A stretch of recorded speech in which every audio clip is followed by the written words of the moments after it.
প্রিয় দর্শক, স্বাগত আজ দুপুরে। আপনাদের সঙ্গে আছি আমি নুহাত সাওম। সবাইকে শুভেচ্ছা জানিয়ে শুরু করছি আজ দুপুরের আজকের আয়োজন। আজ থাকছে সংস্কৃতি, এনটিভি অনুষ্ঠান সূচি ও দুপুরের অতিথি। প্রথমে থাকছে সংস্কৃতি। ধানমন্ডির বেঙ্গল শিল্পালয়ের কামরুল হাসান প্রদর্শনালয়ে অনুষ্ঠিত হচ্ছে শিল্পী ওয়াকিলুর রহমানের মনন খনন শীর্ষক দৃশ্যশিল্প প্রদর্শনী। প্রদর্শনী চলবে ৩ সেপ্টেম্বর পর্যন্ত। এবার এনটিভি অনুষ্ঠান সূচি। এবার জানিয়ে দিচ্ছি এনটিভির আজ রাতের বিশেষ অনুষ্ঠানগুলির সময়সূচি। সন্ধ্যা ৬টা ৪৫ মিনিটে থাকছে অপরাধ বিষয়ক অনুষ্ঠান ক্রাইম ওয়াচ। রাত ৮টা ২০ মিনিটে থাকছে ধারাবাহিক নাটক ঘরের শত্রু বিভীষণ। আমার চেহারা কি খারাপ? আপনি জানেন আমার কত ফলোয়ার, কত ভিউয়ার? আমি যে টিকটক করি, এত সুন্দর চেহারা নাহলে টিকটক করুন যায়? বাবা, আমি সবকিছু ছেড়ে দিয়ে তোমার কাছে এভাবে চলে আসছি বলে তুমি কি আমার উপর রাগ করেছো? মারে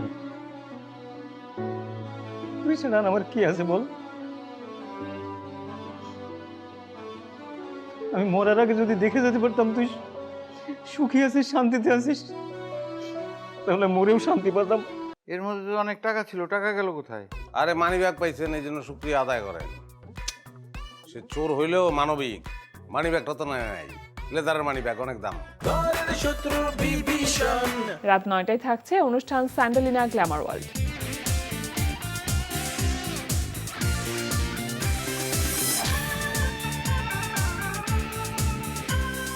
রাত ৯টা ৩০ মিনিটে থাকছে ধারাবাহিক নাটক জোনাকির আলো।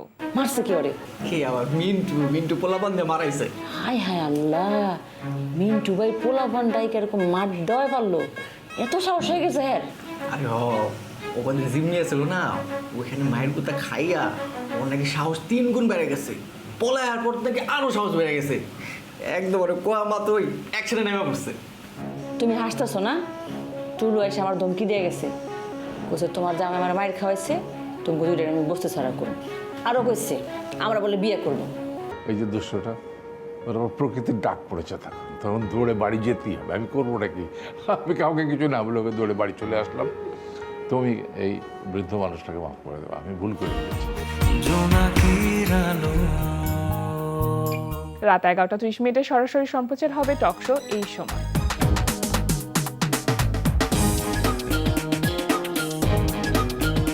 এই ছিল এনটিভির আজ রাতের বিশেষ অনুষ্ঠানগুলির সময়সূচি।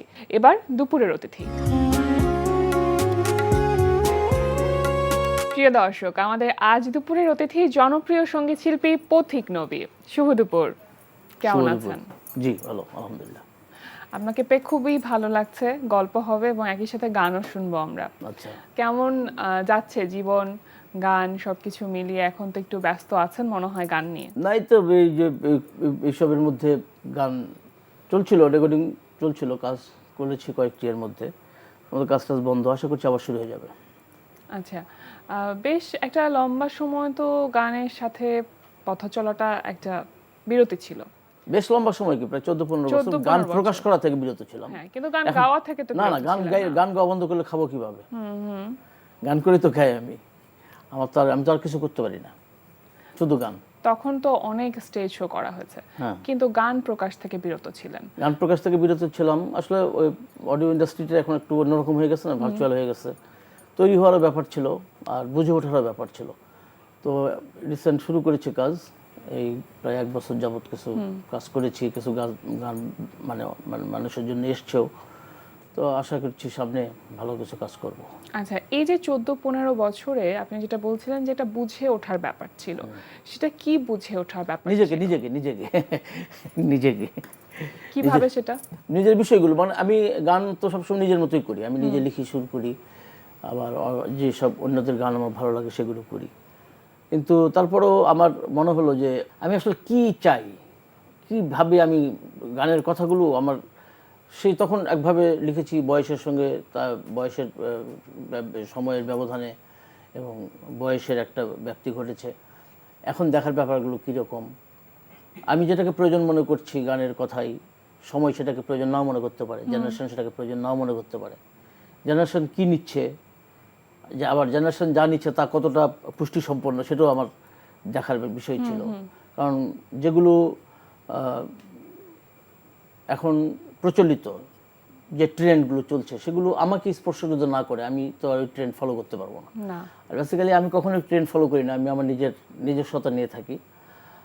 তো আমি যেটা ভাবলাম যে আসলে গানে জীবনের প্রয়োজন যেটা, সেটা হচ্ছে যে জীবনের যে সীমাবদ্ধতা সেটাকে অনুভব করে সেই সীমাবদ্ধতাকে গানের ভিতর দিয়ে অতিক্রম করতে হবে আমার।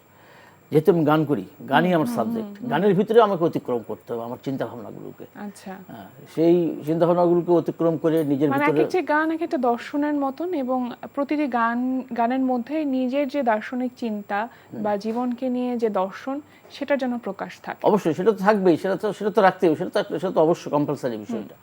এটার বাইরেও আপনার নান্দনিকতা দেখতে হবে, বিনোদন দেখতে হবে, সব সমসাময়িক দেখতে হবে, মানুষের রিল্যাক্সেশন দেখতে হবে, মানুষ যেন একটু মজা পায়, বোর্ডনেস যেন কাটে গান শুনে, মানুষ যেন একটু শান্তি পায়, প্রশান্তি পায়, একটু হাসি আসে, একটু কৌতুকও যেন থাকে, মজা যেন পায়। মানে সোজা কথা, মানুষের কর্মব্যস্ত জীবনের ফাঁকে মানুষ একটু মানসিক প্রশান্তির জন্য যেন একটু সঙ্গীতের দিকে ঝোঁকে না, সেটাকে ওইভাবেই তুলতে চাই। বেশি গুরুগম্ভীর করলে আবার যে গান খুব ভালো হবে তা কিন্তু না, বেশি গুরুগম্ভীরও করা যাবে না। গান কখনোই গানের বাইরে কিছু না আমার কাছে, আমি ব্যক্তিগতভাবে যেটা মনে করি। আমি রাজনীতি বুঝি না, করিও না, সো গান দিয়ে আমার রাজনীতি করার বা রাজনৈতিক কথাবার্তা বলা এটা আমি পারি না। আর আধ্যাত্মিকতার যে চর্চা ওটা তো থাকবেই, ওটা তো থাকবেই, ওটা হচ্ছে আমার ন্যাচারাল। আর আমি তো ন্যাচারালি, আমি নিজে যদি অনুভব না করি যে আমি ন্যাচারাল সামথিং অফ ন্যাচারাল, দেন আমি নেচারকে স্পর্শ করবো কীভাবে? তো আমি প্রকৃতিকে আমার ভিতরে অনুভব করি, প্রকৃতির ক্রিয়াকর্ম, প্রকৃতি কি চেয়েছিল বা কি চাচ্ছে হয়তো বা আমি বুঝতে পারি না, কিন্তু আমার অ্যাক্টিভিটিসের ভিতর দিয়ে প্রকৃতির চাওয়াটা অনেকটাই আমি বুঝতে পারি যে এটা প্রকৃতির চাওয়া। এখানে যে কোনো সৃষ্টিশীল কাজ প্রকাশের জন্য প্রকৃতির সাথে কানেক্টিভিটি বা যোগাযোগ স্থাপনটা ভীষণ ডেফিনেটলি প্রকৃতিকে অনুভব করতেই হবে। প্রকৃতি তো আমার ভিতরেই, সারা বিশ্বময় যেমন তেমন আমার ভিতরেও। সো আমার সঙ্গেই মহাশক্তির সম্পর্ক, আমি মহাশক্তিকে সবার আগে আমার মধ্যেই খুঁজি। এটা হচ্ছে আমার টাইপ। এখন এই টাইপের জন্য এই টাইপ বেছে নিয়েছি সচেতনভাবেই, এবং এই চর্চার জন্যই হয়তো বা আমি আলাদা, আমি একটু বিচ্ছিন্ন বা আমি একটু আড়ালে থাকি। আমি কাজ করি, আমার কাজ যেখানে ঘটে, যেখানে আমি কাজ করতে পারি সেখানেই আমার কাগজে কলমে চিন্তাই, লেখাপড়াই, দেখাই, সেখানে আমার সময়টা যায়। আমার ওইটা হচ্ছে আমার প্ল্যাটফর্ম। নিজের উপলব্ধিগুলোকে প্রকাশ করার যত রকম প্ল্যাটফর্ম দরকার, যত রকম মিডিয়া দরকার, সব মিডিয়াগুলোকে আপনি ব্যবহার করেন। একটি গান শুনতে চাইবো। আবার একটা গানও শুনতে হবে। হ্যাঁ, কোন গানটি শুনছি? একটা মানে রিসেন্ট একটা গান রেকর্ড করেছি আমি, একটু শোনাবো। মন পবনের নাহিয়া রে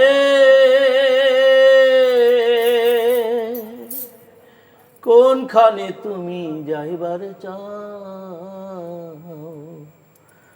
কোন ঘাটে ভিড়াইবার চাও না, মন তুমি কখন কি চাও, মন তুমি কখন কি চাও, মন তুমি কখন কি চাও, মন তুমি কখন কি চাও, মন তুমি কখন কি চাও, মন তুমি কখন কি চাও। মনের চাওয়া বিচিত্র, মন যায়, মনকে বোঝাই কঠিন, আর মনের চাওয়া বোঝা তো আরো কঠিন। মন যে কখন কি চাচ্ছে বোঝা মুশকিল। এই জন্য গানের এরকম কথা, মন পবনের নাইয়ারে কোনখানে তুমি যাইবার চাও, কোন ঘাটে ভিড়াইবার চাও নাও, মন তুমি কখন কি চাও। চমৎকার। গানটা লেখা সবই আমার। আচ্ছা, এই যে একটা সময় অচেনা পথিক, সেই অ্যালবামের সূত্র ধরেই তো আজ এত দূর পথ চলা। অবশ্যই অচেনা পথিক যখন চেনা পথিক হয়ে উঠলো, সবার কাছে এত শ্রোতা প্রিয় হলো তার গানগুলো, তখন সব থেকে বড় কোন বিষয়টা ছিল যেটা এখনো মনে হয় যে অনেক বড় একটা প্রাপ্তি? পরিচিতির ক্ষেত্রে বলবো, পরিচিতির ক্ষেত্রে তো অবশ্যই। সেক্ষেত্রে অচেনা পথিক গানটা ছিল যে অ্যালবামে, সেই অ্যালবামের একটি গান ইত্যাদিতে গিয়েছিল সংকেতদার অনুষ্ঠানে, হানিফ সংকেতদার। দাদার কাছে অনেক কৃতজ্ঞতা, অনেক। আমার একটি নদী ছিল জানলো না তবে। জি, তো এই তারপরও অনেক গান আমি করেছি যেগুলো মানে গানগুলো মানুষের মানে আগ্রহ থেকে জনপ্রিয় হয়েছে। আমি গিয়েছি অনেক আগ্রহ নিয়ে গিয়েছি, অনেক আন্তরিকভাবে চেষ্টা করেছি, যতটুকু করেছি আমার সর্বোচ্চ দিয়ে আমি করেছি। ওই যে বললাম না যে আমার সীমাবদ্ধতাকে অতিক্রম করে আমাকে এগোতে হয় সব সময়। আমার প্রতিদ্বন্দ্বী কেউ না, আমি আমার প্রতিদ্বন্দ্বী, আমার ভিতরেই আমার মানে প্রতিদ্বন্দ্বটা চলে আর কি। জি, আমার নিজেকে ছাপিয়ে যাওয়ার হ্যাঁ, ব্যাপারটাই কাজ নিজেকে করে। ছাপিয়ে ছাড়িয়ে যাওয়ার ব্যাপারটা, তো সেই যুদ্ধই আমি করছি। আর পাশাপাশি আমি দেখি সব, বুঝি সব, আমি অনেক কিছুই বুঝি, কিন্তু সব কথা আসলে বলতে গেলে হবে না, বলা হবে না, বলার প্রয়োজন নেই। কারণ আমি যে অনুভূতি থেকে একটা জিনিস দেখে বলছি, যিনি শুনছেন তিনি যদি সেটার সঙ্গে সম্পৃক্ত না থাকেন, সেই চিন্তাটার সঙ্গে, তিনি আমার কথাটা নেবেন না, বুঝবেন না। এই জন্য আমি আসলে অনেকটাই এখন নীরব প্রকৃতির। নীরব প্রকৃতি মানে কি, আমি আমার জগৎ নিয়ে আছি, খুব ভালো আছি। আমার গান সম্পৃক্ত কোনো ডাক আসলে আমি সেখানে যাই, এর বাইরে আমার কোথাও যাই না। আচ্ছা, আমার একটি নদী ছিল জানলো না তো কেউ, এই গানটি সম্পূর্ণ করতে বেশ অনেকগুলো বছর সময় লেগেছে। অনেকগুলো বছর না, এই গানটা 13-14 বছর। 13-14 বছর লেগেছিল না, আমার গানটা প্রকাশ করতে লেগেছিল, গানটা লিখতে শেষ করতে 1 বছরের মতো লেগেছিল, পুরো 1 বছরই প্রায় সময় লেগেছিল। তো 4 লাইন প্রথম 4 লাইন লিখলাম, পরে 3-4 মাস ওই শুধু ওই 4 লাইনই গিয়ে বেড়াই বিভিন্ন আড্ডায়। পরে আবার 3-4 মাস পরে পরের লাইনটুকু আসলো, তারপর আবার আসে না, আবার শেষের অংশটুকু আবার, মানে গড়ে আমি চিন্তা করে দেখেছিলাম 1 বছর, প্রায় 1 বছর সময় লেগেছিল গানটা কমপ্লিট হতে, সুর এবং কথা সহ সব সেট হতো আমার ব্রেন এবং পারফর্মিং অ্যাটিটিউডের ভিতরে আসতে। কিন্তু সেই জিনিসটা ওই ক্ষুদ্রভাবে যে 4 লাইন করে এগিয়েছে, এই 4 লাইন করে কিন্তু মানুষের মধ্যে ছড়িয়ে পড়েছিল। এটা একটা অদ্ভুত ব্যাপার যে প্রথম 4 লাইনটুকু কিন্তু অনেকেই গিয়েছে আমার সঙ্গে ওই সময়, একদম মুখস্থ করে হ্যাঁ, ফেলেছে আড্ডা, মানে প্রচুর আড্ডা পাচ্ছিলাম আমি। মানে আমার জীবনটা, আমার ব্যক্তিগত জীবনটাই কিরকম, আমি লক্ষ মানুষের সঙ্গে মিশেছি এবং একটু বাউন্ডেলের ধরনের জীবন, সাংঘাতিক বাউন্ডারি, এবং আমার বাউন্ডারি প্রোগ্রাম মেপে কেউ শেষ করতে পারবো না। কারণ আমার ঘর বাড়িতে ফেরার কোনো স্কোপ ছিল না। তো মানে ঘর বাড়ি ছিল ঢাকায়, যখন একা ছিলাম, মেসে রুম থাকতো বা হোস্টেলে এর সঙ্গে বন্ধুদের সঙ্গে থাকতাম, কিন্তু নির্দিষ্টভাবে যে কোথাও ফিরতেই হবে এরকম কোনো বাইন্ডিংস ছিল না আমার। জীবনটা এমন অন্যরকম, এবং সেটা 1-2 বছর না, যুগাধিক সময়, 12-14 বছর একটানা আমি এরকম ছিলাম। তো যে কারণে হচ্ছে কি, যে আমার ব্যক্তিগত পরিচিত মানুষজন, এবং তারপরে নাম ডাক হওয়ার পরে তো প্রচুর প্রোগ্রাম, হাজার স্টেজ প্রোগ্রাম করছি আমি, সারা বাংলাদেশ, পৃথিবীর বাইরে বহু প্রোগ্রাম করেছি। এবং আমি যেখানেই যাই সবচেয়ে বেশি আমি আমার শ্রোতাদেরকে রেসপেক্ট করি। শ্রোতাদের কাছ থেকে আমার চাওয়া পাওয়ার একটাই, সেটা হচ্ছে ভাই আমি 2-1টা গান শোনাতে আসছি, আমার গান শোনো। আর কোনো চাওয়া পাওয়া কিন্তু মানুষের কাছে আমার নাই। হ্যাঁ, অর্থনৈতিক যেটা লেনাদেনা সেটা যারা প্রমোটার, যারা অ্যারেঞ্জার, তাদের সঙ্গে আমার হয়, কিন্তু শ্রোতাদের সঙ্গে কোনো অর্থনৈতিক ডিলিংস নেই। আচ্ছা, আপনার ছেলে আর মেয়ের মধ্যে কি আপনার যে এই বাউন্ডারির স্বভাব, এটার কোনো প্রভাব আছে? প্রভাব আছে মানে কি, সাংঘাতিক আছে, সেটা আমার মেয়ের মধ্যে। ও মানে একদম আমার মতো হয়ে যাবে, আমার কেন জানি মনে হচ্ছে ওকে আটকানো খুব মুশকিল হয়ে যাবে। ও এখনই এই যে সময়টা গেল, এখন ওকে বাচ্চাদেরকে আমি বের হতে দিই নাই। কারণ আমার কথা হচ্ছে যে মানে বেরোবো, একটা তো বুঝতে হবে ব্যাপারটা কেন বেরোচ্ছি। ঠিক আছে, অসুবিধা নেই, কিন্তু এখন দেখ এসব কথা না বলি। আমি নিজেও বেরিয়ে নাই, আমি ভিতরে ছিলাম। আপনার মেয়ের মধ্যে কি গানের ব্যাপারটা আছে, যে গান গাইতে চাই আপনার মতন বা শিল্পী হতে চাই, এই বিষয়টি? না, বোঝা যাচ্ছে। তবে গানের সুরের গলায় সুর আছে আমার ছেলের গলায় সাংঘাতিক সুর, খুব সুরের। মেয়েটাও গান করে, কিন্তু ও হচ্ছে কি, ও গানের চাইতে মানুষ পছন্দ করে খুব, মানুষের প্রতি আর কিউরিওসিটি অনেক, মানুষকে জানার বা বোঝার চেষ্টা করে, জানার বা বোঝার, পর্যবেক্ষণ করে আর কি। আচ্ছা, পথিক নবীর কাছে, একজন শিল্পী পথিক নবীর কাছে যদি জানতে চাই যে সঙ্গীত তার কাছে কি? সঙ্গীত আমার কাছে আত্মপ্রকাশের একটা ধারাবাহিকতা এবং আত্ম-অনুভব, এবং প্রকৃতির সাথে আমার যে সম্পর্ক, সেই সম্পর্কের তর্জমা, এটার নামই হচ্ছে সঙ্গীত আমার কাছে। আচ্ছা, এখন কিভাবে কাজ করছেন? মানে কোন নিজের প্ল্যাটফর্মের জন্যই কাজ করা হচ্ছে, না কাজটা আমি নিজের প্ল্যাটফর্ম বলতে এখন তো প্ল্যাটফর্ম বলতে তেমন কিছু নাই, এখন ওই ভার্চুয়াল কিছু ইউটিউব চ্যানেল এগুলো গান করছি, গান রেডি করছি। আর যদি কেউ ভালো গান আমাকে প্রস্তাব করেন, যদি আমার ভালো লাগে, সব দিকে ব্যাটা বলে মিলে, তাহলে আমি করবো। অন্যদের সাথে কাজ করতাম। জোড়া শালিক গানটি তো করেছিলেন? হ্যাঁ, জোড়া শালিক গানটা করেছিলাম একসময়। আচ্ছা, সেটা কেমন রেসপন্স পেয়েছিলেন? সেটা রেসপন্স পেয়েছে যতটুকু, মানে পাঠানোর চেষ্টা করা হয়েছে ততটুকুই গিয়েছে। আর বাড়তি যে একটা প্রমোটিং টেন্ডেন্সি, সেটা কম ছিল, বিধায় হয়তো বা সেরকম ম্যাসিভ হিট হয়নি। তো এখানে এখন মানে এতগুলো বছর ধরে গান গেয়ে আসার পর একজন শিল্পীকে তো সবসময় আসলে সমসাময়িক হতে হয়। বর্তমান সময়ে যখন আপনি নিজে গান করছেন তখন কোন কোন চ্যালেঞ্জের জায়গাগুলো ফেস করছেন? আসলে চ্যালেঞ্জ আমার সাথে আমার, আমি ব্যাপারগুলো বুঝতেছি, ব্যাপারগুলো বুঝে আমাকে আবার গানটা তৈরি করতে হচ্ছে। মানুষের এই জায়গাটা ভুলটা করে, মানুষ মনে করে যে মানে আসলে টাইপটা কীরকম, আমি কিন্তু কোনো কমপ্লিট কোনো গান আমাকে কেউ দিচ্ছে না, বা দিলেও আমি সেটা সব সময় যে করতে পারবো তা না। সব ধরনের কাজ আমি করতে পারছি না।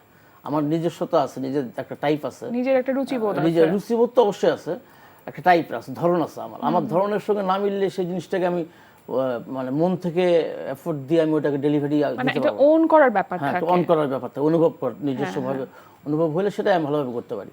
তো সেই জায়গা থেকে চ্যালেঞ্জ হচ্ছে মানে যদি অন্যদের কোনো কাজ আমাকে করতে হয়, গাইতে হয়, তাহলে সেক্ষেত্রে সেটাকে পেরে ওঠাটা, মানে আমি আমার সত্তার সঙ্গে মিলিয়ে আরেকজনের কথা, সুর বা আরেকজনের কম্পোজিশনে নিজেকে প্রকাশ করছি। এই যে পেরে ওঠাটা, এটা একটা চ্যালেঞ্জ একরকম, মানে এই কেমিস্ট্রিটা তৈরি করাটা বেশ এটা একটা অনেক বড় চ্যালেঞ্জ আমার জন্য। আর আরেকটা চ্যালেঞ্জ সেটা হচ্ছে যে সবকিছুর ভিতরে থেকেও আমাকে আমার স্বতন্ত্রতা বজায় রাখা। মানে আমার কথা হচ্ছে যে নিজের মতো থেকে ভেসে যাও, স্রোতে ভেসে যাও, স্রোতের বিপরীতেও ভেসে যাও, কিন্তু নিজস্বতা নিয়ে, কম্প্রোমাইজ করা যাবে না। নিজের নিজস্বতা নিয়ে ভেসে যাও, মানে ভেসে থাকো, ভেসে যেও না। এটা বেশ কঠিন একটা কাজ বর্তমান সময় at least। নিজস্বতা নিয়ে ভেসে থাকো, ভেসে যেও না। আচ্ছা, একদম শেষের দিকে মানে আপনি একজন আড্ডাবাজ মানুষ এবং অনেক আড্ডা দেওয়া যায়, চাইলেই আপনার সাথে ঘন্টার পর ঘন্টা, কিন্তু সময় একেবারেই কম। আরো একটি গান শুনতে চাইবো। বিপ্লব চক্রবর্তী আমার এক দাদা, উনি নেই, মারা গেছেন, দাদার একটা গান। আমার আমি নাহি রে, আমার আমি নাই, ওরে ছেঁড়া পলিথিনের মতো হাওয়াই হাওয়াই উড়ি, বাদামির খোসার মতো পার্কে পড়ে থাকি, আমি জানো সিগারেটের শূন্য প্যাকেট রে, ওরে কে আমারে খেয়ে দিয়ে ফেলে রেখেছে, হায় আমার আমি নাহি রে, আমার আমি নাই, আমার আমি নাহি রে, আমার আমি নাই নাই, আমার আমি নাহি রে, আমার আমি নাই নাই নাই, আমার আমি নাহি রে, আমার আমি নাই, আমি নাই, আমি নাই। সবসময় নিজেকে ভেঙে নতুন করে যে গড়ার প্রচেষ্টা আপনার মধ্যে আমরা সবসময় দেখে এসেছি, এবং এই প্রচেষ্টা গানে যেভাবে উপস্থাপিত হয়েছে সেটাতে আমরা ভীষণ রকমভাবে আন্দোলিত হই, এবং সেই জন্যই আপনার গানগুলো আমাদেরকে মুগ্ধ করে। এই মুগ্ধতা বজায় থাকুক, আর আপনার জন্য অনেক শুভকামনা রইল। অসংখ্য ধন্যবাদ, আপনাদের সকলের জন্য শুভকামনা, ইন্টারভিউর জন্য শুভকামনা। ধন্যবাদ আপনাকে। প্রিয় দর্শক, আমরা চলে এসেছি অনুষ্ঠানের শেষ প্রান্তে। অনুষ্ঠান সম্পর্কে আপনার মতামত জানাতে মেইল করুন আজ দুপুরে @ntvbd.com এ। বিশ্বের যে কোনো প্রান্ত থেকে যে কোনো সময় আজ দুপুরে দেখতে ভিজিট করুন আমাদের পূর্ণাঙ্গ ওয়েব পোর্টাল www.ntvbd.com। এছাড়া এনটিভি সব জনপ্রিয় অনুষ্ঠান ও খবরের আপডেট পেতে ভিজিট করুন আমাদের ইউটিউব চ্যানেল ও ভেরিফাইড ফেসবুক পেজে। সবার মঙ্গল কামনায় আজকের মতো এখানেই শেষ করছি। শুভ দুপুর।